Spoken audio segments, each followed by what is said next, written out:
Assalamualaikum warahmatullahi wabarakatuh. Perkenalkan, nama saya Alia Aziza, nomor absen 26, ingin menjelaskan tentang APBN. Jadi, APBN itu merupakan wujud dari pengelolaan keuangan negara sekaligus bentuk nyata hubungan antara rakyat dan pemerintah. Maksudnya bagaimana? Jadi, pemerintah itu diberikan mandat oleh rakyat untuk menjalankan negara, dan untuk menjalankan tugas itu, pemerintah harus mengelola uang negara. Namun, pemerintah tidak bisa seenaknya untuk mengatur uang tersebut. Karena itu, APBN harus disetujui oleh DPR yang merupakan perwakilan rakyat.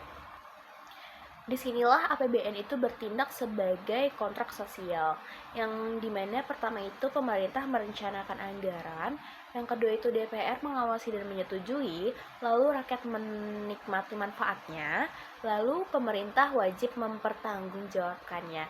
Ini juga sejalan dengan amanat pasal 23 ayat 1 Undang-Undang Dasar 1945 yang menekankan prinsip transparansi dan juga akuntabilitas.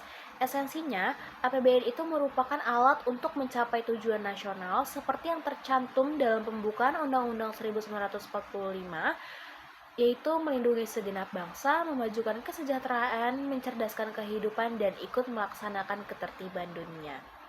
Lalu, definisi dan kedudukan APBN itu, menurut Undang-Undang Nomor 17 Tahun 2003, APBN itu adalah rencana keuangan tahunan pemerintah yang disetujui DPR dan berlaku 1 tahun kalender.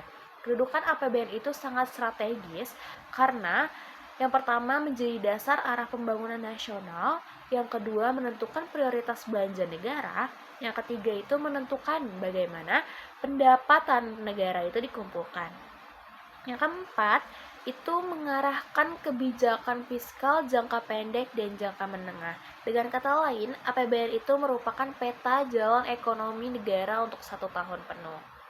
Lalu, fungsi APBN ada 6 fungsi utama, di mana yang pertama itu ada fungsi otorisasi, yaitu APBN merupakan dasar hukum penggunaan uang negara. Contohnya seperti Kementerian Pendidikan nggak bisa seenaknya untuk membangun sekolah baru tanpa anggaran tertulis di APBN. Yang kedua itu ada fungsi perencanaan, di mana APBN itu menjadi panduan bagi pemerintah untuk menentukan program prioritas. Contohnya, berapa sekolah yang akan dibangun, berapa rumah sakit yang akan direnovasi, program subsidi apa yang akan dilanjutkan, semuanya itu direncanakan lewat APBN. Lalu yang ketiga itu ada fungsi pengawasan. Jadi di sini itu APBN menjadi alat untuk mengecek apakah realisasi anggaran itu sudah sesuai atau belum. Ini penting untuk mencegah korupsi, pemborosan, dan juga program fiktif. Yang selanjutnya itu ada fungsi alokasi.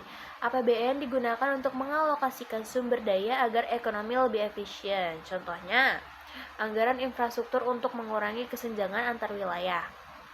Lalu selanjutnya itu ada fungsi distribusi, yaitu menjamin keadilan dalam pemerataan kesejahteraan. Contohnya, program bantuan sosial, beasiswa, dan juga subsidi kesehatan.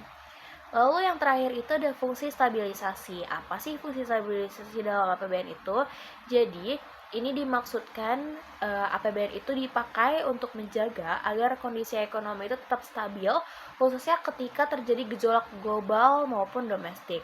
Jadi pemerintah itu menggunakan APBN untuk menahan lonjakan inflasi, menjaga harga kebutuhan pokok tetap terjangkau, menjaga daya beli masyarakat, menstabilkan nilai tukar rupiah, dan juga mengurangi dampak krisis ekonomi. Contohnya, saat terjadi kenaikan harga energi dunia, pemerintah itu sering memberikan subsidi BBM atau subsidi listrik agar masyarakat tidak langsung terkena dampaknya. Ini adalah bentuk nyata fungsi stabilisasi APBN. Lalu dalam beberapa tahun terakhir, ekonomi global itu penuh dengan ketidakpastian, mulai dari pandemi, resesi, perang dagang, kenaikan harga komoditas, hingga perubahan iklim. Dalam situasi seperti ini, APBN itu menjadi shock absorber, yaitu peredam guncangan ekonomi. Ada beberapa bentuk perannya, yaitu yang pertama itu ada menjaga daya beli masyarakat. Pemerintah itu menyalurkan bantuan sosial, subsidi, dan perlindungan sosial agar masyarakat berpendapatan rendah itu tetap bisa memenuhi kebutuhan hidup. Yang kedua, itu menjaga momentum pertumbuhan ekonomi. Melalui belanja negara pada infrastruktur, pendidikan, kesehatan, dan UMKM, APBN itu memastikan perekonomian itu tidak melambat terlalu tajam. Selanjutnya itu, yang ketiga, mengurangi pengangguran dan kemiskinan. Saat dunia menghadapi krisis, banyak negara mengalami lonjakan pengangguran. Di Indonesia, APBN membantu menahan dampak ini melalui program padat karya, insentif tenaga kerja, dan juga perlindungan sosial. Lalu yang keempat itu menjaga program prioritas tetap berjalan. Walaupun kondisi ekonomi sulit, program strategis seperti pembangunan IKN, pendidikan, kesehatan, pertanian, dan juga ketahanan pangan itu tetap dijaga agar tidak terhenti. Intinya, ketika dunia goyang, APBN lah yang menjadi penyangga stabilitas nasional. Lalu, struktur dalam APBN itu terdiri dari 3 bagian besar, yaitu yang pertama itu ada pendapatan negara. Pendapatan negara itu mencakup semua penerimaan yang menambah kekayaan negara. Isi utamanya itu ada penerimaan pajak. Ini adalah sumber pendapatan terbesar negara, termasuk pajak penghasilan atau PPh, pajak pertambahan nilai, PPN, cukai, pajak ekspor dan impor. Jadi, pajak itu merupakan tulang punggung APBN. Semakin tinggi kepatuhan pajak, semakin kuat juga kemampuan negara membiayai pembangunan. Lalu selanjutnya itu ada PNBP atau penerimaan negara bukan pajak, maaf. Contohnya itu ada pendapatan dari BUMN, royalti tambang, penerimaan layanan pemerintah, pendapatan kehutanan, perikanan, migas, dan juga lain-lain. Dan yang terakhir itu ada hibah, yang dimana ini tuh dimaksudkan hibah dari luar negeri maupun dalam negeri, baik berupa uang maupun barang. Lalu yang kedua itu ada belanja negara.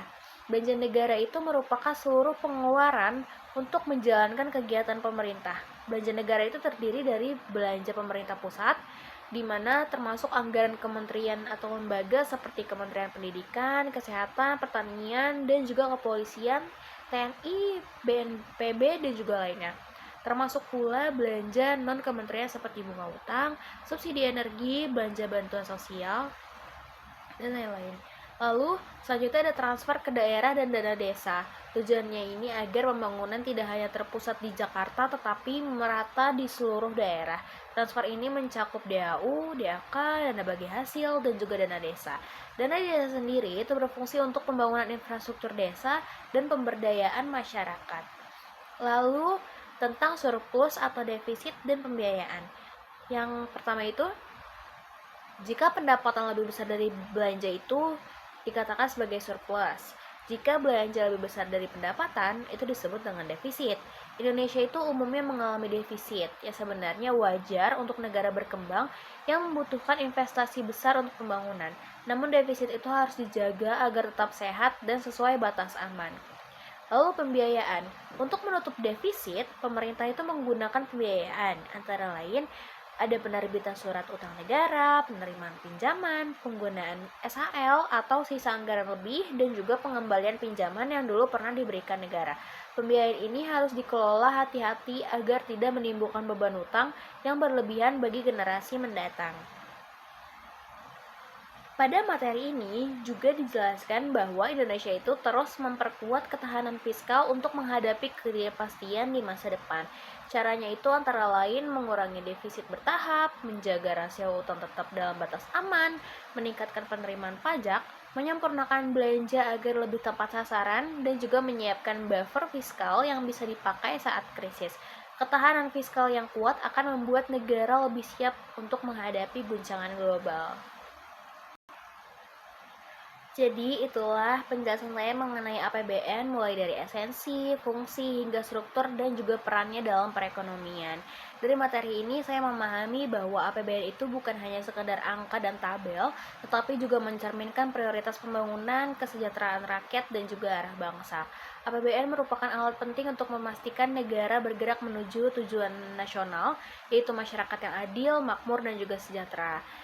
Terima kasih telah menonton. Semoga penjelasan ini bermanfaat. Kurang lebihnya mohon maaf. Wassalamualaikum warahmatullahi wabarakatuh.